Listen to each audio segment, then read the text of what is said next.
आज एक कार्यक्रम था, यहाँ पर मंत्री तुलसी सिलावट भी पहुंचे थे। आपने कुछ सवाल किए थे, आपके क्या सवाल थे और उनके क्या जवाब आए? और मेरा बेसिकली सर उनसे ये सवाल था, एज अ यूथ मैं उनसे ये पूछना चाह रही थी कि आप अभी कुछ दिनों पहले तक कांग्रेस में थे, अभी अचानक आप बीजेपी में आ गए। आपने एक अच्छी खासी सरकार जो चल रही थी अभी तक, मतलब मुझे अगर देखा जाए, मैं इतने साल से एमपी में हूँ, मतलब मेरा बॉर्न एंड ब्रॉट अप सब कुछ एमपी में है।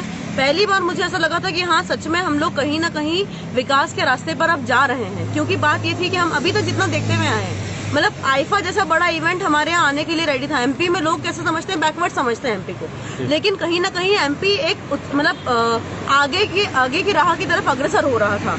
इस कारण से मैंने उनसे सिर्फ एक ही क्वेश्चन पूछा कि आप कुछ दिनों पहले कांग्रेस में थे, अभी आप बीजेपी में आ गए हैं और आप अचानक से बीजेपी में आए हैं और अपने अच्छी खासी सरकार चलती हुई को गिरा दिया। वो भी आप स्वास्थ्य मंत्री थे और कोविड-19 का जब मतलब दौर चल रहा है, उन दिनों आपने ये चीज करी, तो आपको ये चीज नहीं करनी चाहिए थी।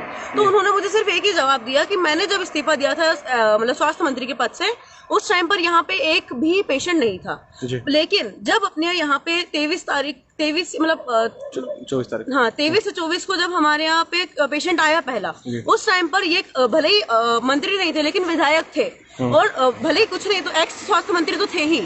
तो मुझे ऐसा लगा कि शायद इनको उस टाइम पे थोड़ा प्रैक्टिकल हो गई, ये चीज सोची थी कि जो सरकार अभी चल रही है उसको ही हम चलने दें, क्योंकि इन दिनों जो राजनीतिक उतार चढ़ाव आए उस कारण से हम आज देख रहे हैं कि हमारी स्वास्थ्य व्यवस्था लगभग बिल्कुल ठप है, मतलब हर दिन। और दूसरी बात, हमारे ये चीज चल रही है कि अगर हमको हमारा रिपोर्ट अच्छा बताना है कि हमारे एमपी में क्या बोलते हैं स्वास्थ्य कोरोना पॉजिटिव केसेस कम है, तो हम लोग टेस्टिंग कम कर रहे हैं। टेस्टिंग कम होगी तो केसेस नहीं होंगे। ये चीज की हम लोगों को अभी रणनीति अपनानी पड़ी है, जो कि मेरे हिसाब से बिल्कुल गलत है। और मैंने उनसे ये चीज पूछा तो उन्होंने मुझे एक ही जवाब दिया कि टाइगर जिंदा है। तो टाइगर जिंदा है लेकिन टाइगर का जमीर तो मर चुका है, क्योंकि सबसे बड़ी बात देखी जाए, अगर हम देखें कि ये जो उन्होंने किया, ये जो पार्टी चेंज किया, ये सब जो किया, इसमें कुछ नहीं हुआ। इसमें गलती सिर्फ ये है कि इनका तो कुछ नहीं गया, इन लोग तो अभी भी अपने पोजीशन में, ये लोग तो अभी भी मंत्री हैं। ये फिर ये हो चाहे इमरती देवी हो चाहे कोई भी हो, XYZ, ये सारे 22 विधायक